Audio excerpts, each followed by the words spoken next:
Programa Diálogo com Edmo Bernardes. Apoio Unimed. Cuidar de você. Esse é o plano. Muscake.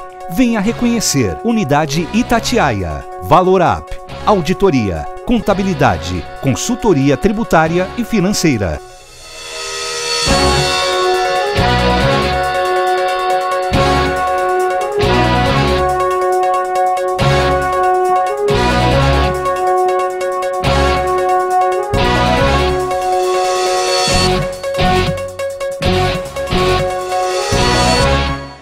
Olá, estamos iniciando mais um diálogo e hoje eu propus o tema idoso, né? O tratamento do idoso, o relacionamento do idoso.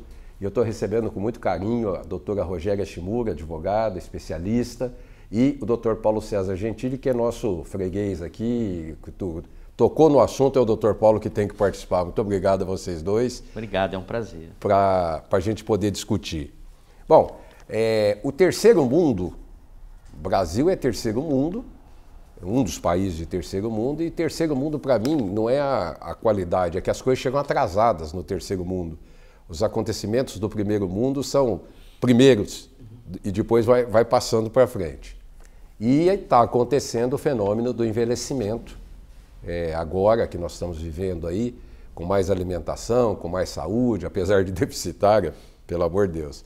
Nós estamos vivendo um incremento na idade, já estamos aí beirando 70 e pouco, daqui a pouco 90, a reforma da Previdência. Doutora, com isso aumenta os problemas também, né? Porque a quantidade aumenta e o socorro não é proporcional no chegar para ajudar, né? Obrigado. Olá, muito obrigada então pelo convite. E é verdade, a população está envelhecendo, né? A estatística é de que em 2030 essa população se triplique. Então, o idoso, no caso que estamos conversando aqui, ele se encaixa no nicho de vulneráveis. E esses vulneráveis, o legislador optou por criar uma legislação específica para salvaguardar direitos, né? Então, assim, a população idosa está aumentando, há uma preocupação de ter uma legislação específica, porém, isso na prática não está acontecendo com eficácia. Por quê? O Estado precisa cuidar disso, de atender ao cumprimento desses direitos adquiridos por esse nicho, no caso o idoso, e não está dando conta. O Estado, doutor, sempre corre atrás, né? Ele nunca está na frente, né? A gente em casa, né, se tem um vazamento de água, a empresa privada, ela sempre procura estar na frente do problema, né? O Estado não consegue estar na frente do problema, né? O cobertor do Estado é muito curto, né? São muitas as necessidades e são limitados os recursos.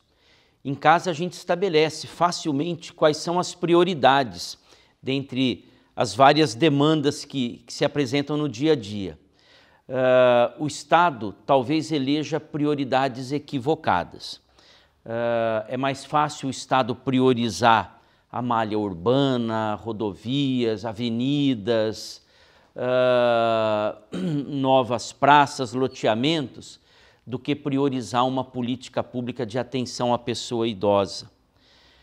Na verdade, o que me preocupa mais em relação a essa parcela de pessoas idosas que cada vez cresce mais é a falta de uma cultura na sociedade de proteção, de respeito, de amparo à pessoa idosa.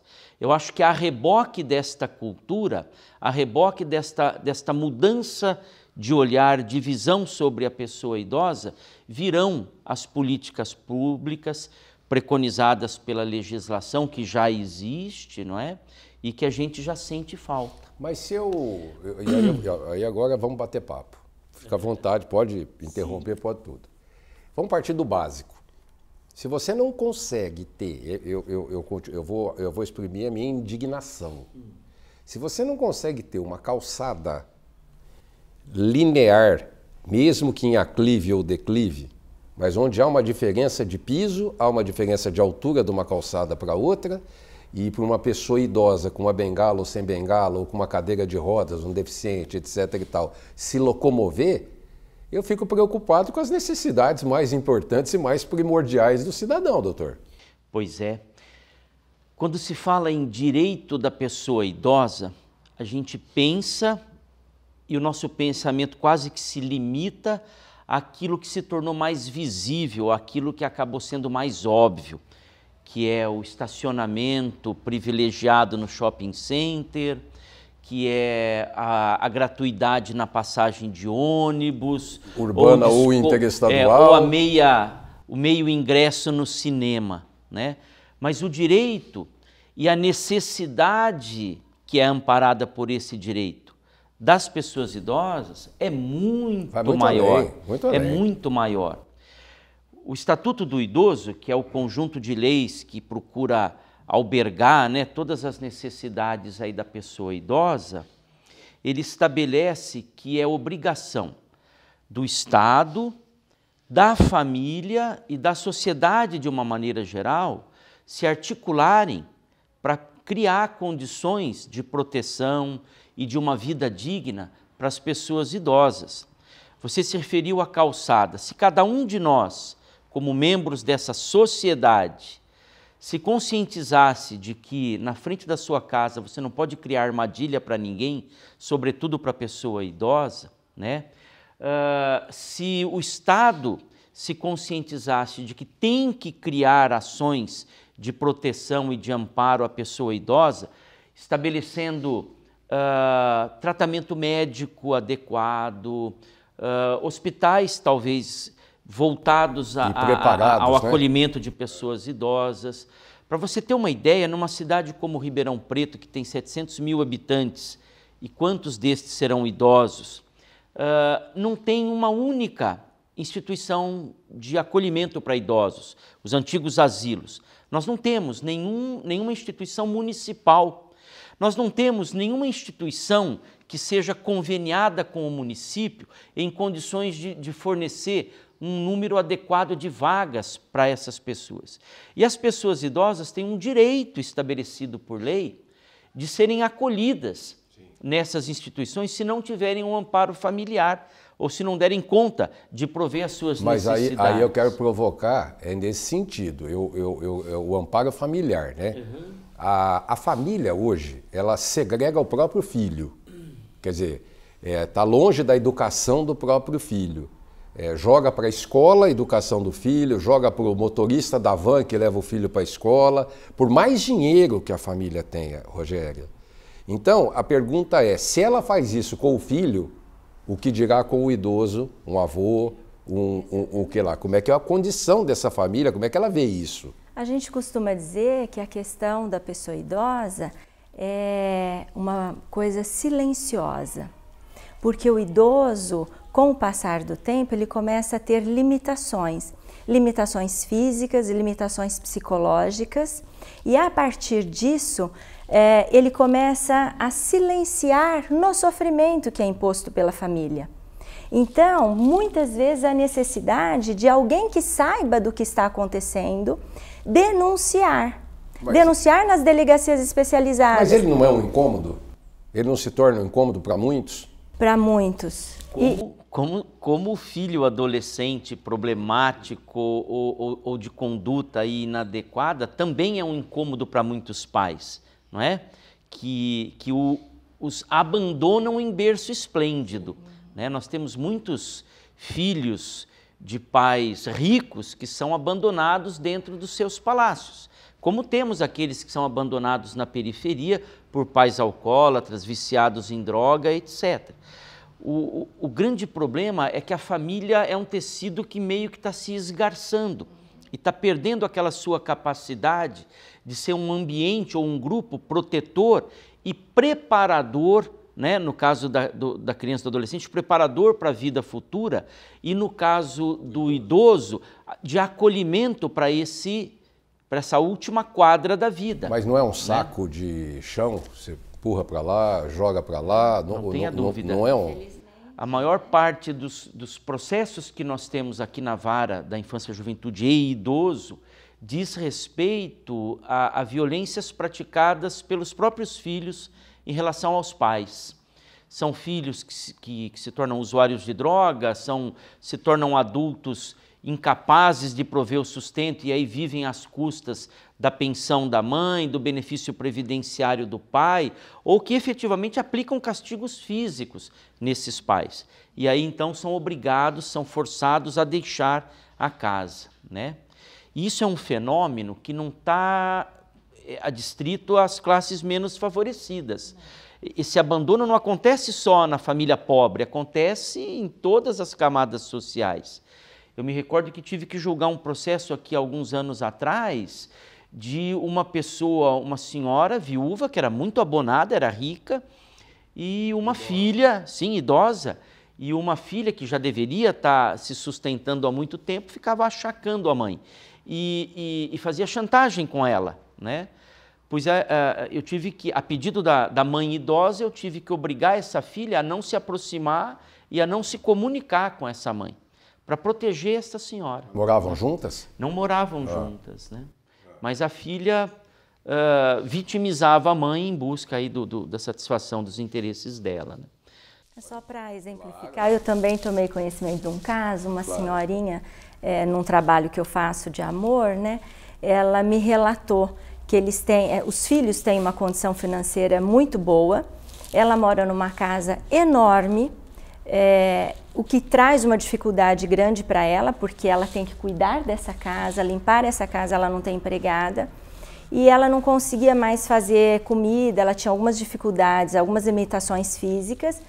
E aí eu falei, por que a senhora não então denuncia? Ela falou, porque se eu denunciar, se eu pedir socorro, se eu contar isso para alguém, nem esse pouco eu terei mais. Eles tirariam de mim. Quer dizer, que fim de vida é esse? Que caminho de descanso é esse, doutor? É a coisa silenciosa que eu falei, né? Eu só queria, daqui a pouco eu vou chamar o intervalo, mas eu só queria, no início nós falamos, 2034, 15% da população já vai ser idoso, 2034 está aí, é daqui 15 anos, superando a faixa de até 14 anos, para você ter uma noção. Problema para o INSS, ó. Olha o problema em 2034 que não vai ter trabalhador para sustentar idoso.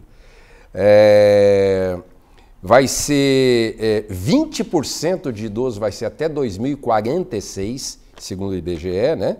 E 25,5% em 2060. Ou seja, hoje de 9,2% para 1/4 da população em 2060. Olha o crescimento que vai tendo, qualidade de vida, uma série de coisas, mas com certeza essa situação de penúria que está vivendo por aí, né?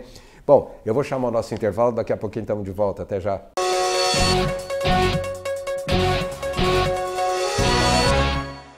Unimed Ribeirão, o plano que abre as portas do hospital mais inovador da região, de um dos centros cirúrgicos mais seguros do país, do centro de cardiologia e neurologia com tecnologia de ponta, que abre as portas de uma UTI com equipe altamente qualificada, de um avançado centro de diagnóstico, que abre as portas para uma equipe multidisciplinar, além de uma moderna hotelaria. Unimed Ribeirão, de portas abertas para você e para a saúde da sua família. Hoje eu quero aquela brusqueta de pepperoni. Eu não vejo a hora de provar o confit de pato. Ou será que peço o risoto de carne seca, hein? E eu mereço o brownie de sobremesa. Eu vou pedir a torta de chocolate com geleia de damasco. Nossa, a gente nem chegou e já tá pensando na sobremesa. O mousse cake da Itatiaia agora é My Mousse Cake. O mousse cake que você sempre amou, com tudo que você sempre pediu. 1924. O desafio está no ar. Rádio Clube. Liderança total. Voltamos a apresentar apoio Unimed, Mousse Cake, Valor Up. Estamos de volta com esse programa. Eu acho importante a gente falar de idoso, e aqui a gente tem 2 especialistas nisso.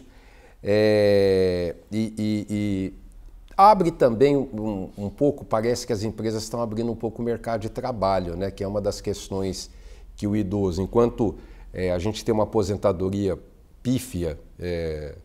O pessoal, nós tivemos aí uma lei que decretou o reajuste de aposentadoria pelo IPCA, que é uma vergonha, não paga 3% do IPCA, o medicamento aumentou 8%. Justamente na hora que você precisa mais medicamento, sim, é a hora que você não consegue ter esses medicamentos, né? Quer dizer, então é uma vergonha isso e ninguém fala em dar essa condição de vida. Bom, e a terceira idade está tendo que trabalhar. E o mercado de trabalho parece que está enxergando melhor isso, Rogéria, é isso? Eu acho que sim, porque com a melhora da qualidade de vida, as pessoas estão tendo mais ânimo em se especializar, em trabalhar naquilo que gosta, em fazer algumas coisas mais voltadas para aquilo que dá prazer, né? Voltando um pouco na questão da política pública, né? O município que tem essas políticas voltadas à pessoa idosa consegue aninhar isso, consegue abraçar essa população e auxiliar nessa melhora de vida, né? Então eu acho que é mais ou menos isso, pensar mais, né, nessas políticas. Deixa eu te contar sobre trabalho. Uma agência de publicidade australiana está fazendo um teste, uma experiência que está o maior sucesso. O recrutamento dela é sem algumas características identificadas, por exemplo, idade. Então, quando ele quer um profissional, seja para criação, para qualquer coisa, não coloca a idade no recrutamento. Aí aparece quem quiser. Você está lá procurando, etc. Tal. E a maior surpresa é o que está aparecendo de aptidão de pessoas acima de 60 anos. Com capacidade, sem essa seleção, não sei como é que é o nome que eu daria, assim, eu acho absurda, né, de você... eu vejo caixas de supermercado e o que o dono do supermercado vira e fala assim, pô, mas o cara é muito mais dedicado que aquela molecada que vem para cá, etc e tal. Não, fora a carga de experiência, né, de visão de vida, de maturidade que a pessoa idosa tem, né? O idoso ele pode ser reciclado, talvez ele não tenha mais condição de oferecer a força física dele, mas ele tem uma visão muito mais ampla, muito mais larga. Ele não sabe assistir Netflix, mas ele sabe... Ele tem a experiência, com ponderação, né? equilíbrio, maturidade, não é? Quer dizer, é como aquele idoso que está dentro de uma casa e que poucas vezes é ouvido, mas quando surge uma crise, vai vir dele uma solução, porque ele já passou por aquilo, ele já vivenciou, porque ele talvez trabalhe aquelas questões familiares com uma emotividade mais adequada, não é? Eu me lembro de um programa como esse que eu participei muitos anos atrás, em que a entrevistadora, e eu agora vou me penitenciar, não me recordo o nome dela, mas enfim, ela inclusive já é falecida, mas ela disse que com muita sinceridade que na visão dela toda pessoa deveria ter um idoso em casa, e quem não tivesse o seu deveria adotar um idoso, porque o idoso é essencial, né? Como esse ponto de equilíbrio dentro de uma casa. A Rogéria está falando sobre questão de amor, você pode falar, mas eu só vou complementar. Quem não quiser ter o idoso na casa, por que não arrisca ir num desses asilos, prestar uma tarde, fazer uma horinha, fazer uma caridade, ir lá conversar. Não sou psicólogo, não, mas eu acho que esse povo é reprimido e precisa conversar. Carente, lógico, né? Eu penso que, me perdoa, a senhora que deveria estar respondendo, mas eu penso que de todas as carências, a que deve doer mais para a pessoa idosa é o abandono, solidão, dos né? filhos, dos amigos. Que é uma ingratidão, não é? Né? O que eu queria dizer é que eu tenho descendência oriental, né? Sou neta de japoneses natos e de italianos também. E a cultura que confusão, japonesa... hein? Um misto aqui. Que confusão, hein? É um Paraguai, né? Mas a cultura oriental, ela tem um respeito enorme ao pai, ao mais velho. E isso é o sucesso de uma cultura mais desenvolvida. É o respeito aos mais velhos, né? que nos países subdesenvolvidos a gente não observa essa cultura, e isso a gente precisa voltar a trabalhar na educação familiar, né? O respeito ao mais velho, o respeito à hierarquia, porque isso é educação. A educação bem direcionada, ela gera resultados positivos numa sociedade, e aí cada família fazendo o seu papel, eu contribuo para o sucesso da cidade, para a cultura da cidade. E aí a gente vai trabalhando, alongando, né, essa rede. Outra questão que eu queria tocar é com relação àquele idoso que tem uma aposentadoriazinha dele, lá com o cartãozinho dele do banco, e que o neto, normalmente o neto, vai lá e pega um financiamento, dobra, chaveca o vovô, a vovó, para fazer aquele financiamento consignado, e acaba com o remédio, acaba com não sei o quê, porque não vai pagar, porque não vai restituir, porque não vai ressarcir. Eu presumo que isso deva ser uma coisa comum, doutor. É sim. Infelizmente. É o problema aí dos empréstimos consignados, né? O idoso, por normalmente receber um benefício previdenciário ou uma aposentadoria, é alvo preferencial dessas financeiras, desses pequenos bancos que nem sempre laboram com a ética adequada. Nós já tivemos aqui uma ação civil pública, ajuizada pelo Ministério Público, contra uma determinada financeira que fazia uma abordagem até agressiva a pessoas idosas no centro aqui de Ribeirão Preto, né? E que foi condenada a abandonar essa prática. O idoso é preferencial, primeiro porque ele tem a disponibilidade de honrar em princípio ou no início, de honrar esse empréstimo.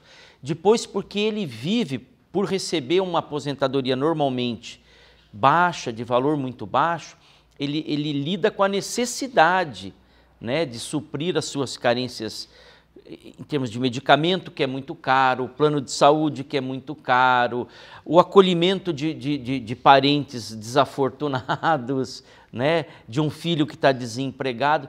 Então ele tem esse assédio e ele também tem a necessidade. E no entanto, isso se torna uma bola de neve. Mas né, no entanto, nessa hora ele é requisitado pelo filho ou pelo neto. Pois é. Nessa hora ele é requisitado, mas na hora que ele precisa de alguma coisa, ele é abandonado. Mas tem mais uma coisa assim, a acrescentar nisso. Com a idade, nós vamos perdendo um pouco a questão da capacidade cognitiva. O que é isso? É a capacidade de compreender as coisas, de entender melhor. Então a gente passa a confiar mais nas pessoas. Por isso que vemos... Depender. Necessitar, mas também acreditar. Quando o neto vai lá e joga uma conversa para essa avó, ela acredita. Mas é amor. Mas também, além do amor, essa questão da perda da capacidade cognitiva, que com a idade nós vamos perdendo pelas limitações psicológicas até. Então a gente precisa também entender isso, né? Que eles sabem que o idoso vai passando a acreditar mais, por isso tantos crimes contra idosos, né? De estelionato, que a pessoa entra na casa, fala que é da companhia tal, vai fazer uma vistoria e assalta. Né? Eles acreditam. Doutor, outra coisa que ainda é legal e que me preocupa muito também, e o Superior Tribunal de Justiça está demorando para mexer nesse doce, é esse reajuste dos planos de saúde aos 60 anos. Pois é. Isso, para mim, é um crime. O que é, assim, textualmente, literalmente proibido. O artigo 15 do Estatuto do Idoso proíbe a cobrança diferenciada do plano de saúde em função da idade, né? E as decisões, assim, se avolumam nesse sentido, né? Mas o poder econômico, ele é um poder maior, muitas vezes, do que o poder da lei, né? E essas operadoras de planos de saúde afrontam essa questão, essa proibição legal. Não é todo mundo que se dispõe a recorrer à justiça para se opor a esse aumento abusivo e ilegal. Mas, né? doutor, se eu recorrer à justiça, eu vou ficar encostado nessa fila interminável de situações em que não é julgada. Pois é. Na verdade, são julgadas em primeira instância, mas no Brasil a gente tem aí 50 instâncias de recursos, né? Então as questões vão aí se alongando. Mas hoje a legislação proíbe textualmente a diferença de cobrança em função da idade. Eu, desde janeiro, 100% de aumento no meu plano de saúde. 100%. Assim, não tem pergunta, por favor, bom dia, posso... não, 100% numa tacada desde janeiro. Mas a grande maioria da população nem sabe disso, é muito desinformada. Então, por isso que é importante programas como esse, para que nós tragamos essa informação para a população, né? Que há essa lei, que há esse direito, há a possibilidade de se ingressar com ações, de buscar as garantias adquiridas na lei. Muitos até nem têm condição ou não têm nem o conhecimento, o que é mais grave. Pior, o desconhecimento. Doutor, outra pergunta. Diminuiu a questão de medicamento, o problema, porque o idoso ele tem direito, né? O aposentado ele tem direito a determinados colesterol, diabetes, lá eu não sei especificamente. Então, o Estatuto do Idoso também garante à pessoa idosa o direito à vida e à saúde. O direito à saúde ele se realiza, inclusive, por meio da faculdade de receber gratuitamente medicamentos de alto custo, de uso prolongado, órteses, próteses, tratamentos. Isso independente de plano de saúde. Independente de plano de saúde. Todo idoso tem o direito de acesso ao SUS e também tem o direito de receber os medicamentos que ele precisar usar. No entanto, alguns medicamentos, por serem de custo mais alto, não são fornecidos ordinariamente pelo Estado, pelo município, o que obriga essas pessoas idosas a ajuizarem processos aqui no fórum, aqui na Vara do Idoso, para alcançar esses medicamentos. Como é que está esse índice? Nós temos um número assim, muito expressivo de ações tramitando aqui na Vara do Idoso. Estou para lhe dizer que são mais de 1.000 processos num universo de 4.000 ações que tramitam aqui. No entanto, um dado muito positivo e que tem que ser divulgado é que o município melhorou muito a dispensação de medicamentos, esses medicamentos de alto custo. O nosso secretário municipal da Saúde tem feito um trabalho digno de elogio e desta divulgação. Como é que é o nome dele? Vamos falar. Esqueci o nome dele. Porque tem equacionado de uma maneira muito adequada essa questão. Que tem que elogiar, tem que elogiar. Exatamente. Rogéria, estamos indo para o final do programa. Alguma mensagem, alguma coisa importante que a gente esqueceu, deixou para trás? Eu sei que daria 5 programas isso aqui. Pois é. Eu acho que uma reflexão, então, já que vamos para o comercial, né, é que nós precisamos imaginar que nós seremos o idoso de amanhã. Né? Eu já sou. E começar a refletir sobre isso. O meu recado vai para as famílias. Eu acho que a família continua sendo a célula, né, máter aí de formação da sociedade. Eu acho que se o Estado vem a reboque das necessidades, a família é a locomotiva, é o que impulsiona esse progresso cultural, essa maneira nova, diferente de olhar a pessoa idosa, não é? A família tem que se preparar, tem que se organizar para ser e para oferecer esse ambiente de amor, de acolhimento, de solidariedade, seja com as crianças, os adolescentes, seja com os seus idosos. Eu quero dizer que, antes de encerrar o programa, eu quero dizer que não é nenhum crime você conseguir colocar um idoso numa clínica se você em sua casa não tiver amparo, não tiver condições físicas ou mesmo financeiras, eu não sei. Se você não tem condições, não é nenhum crime, mas pelo amor de Deus, investiga essas clínicas que tem um monte de sótãos, de porões por aí que não vale a pena, não pode prejudicar a dignidade humana em cima disso, tá bom? Semana que vem a gente tá de volta, até lá. Programa Diálogo com Edmo Bernardes. Apoio Unimed, cuidar de você, esse é o plano. Muscake, venha reconhecer. Unidade Itatiaia. Valorap, auditoria, contabilidade, consultoria tributária e financeira.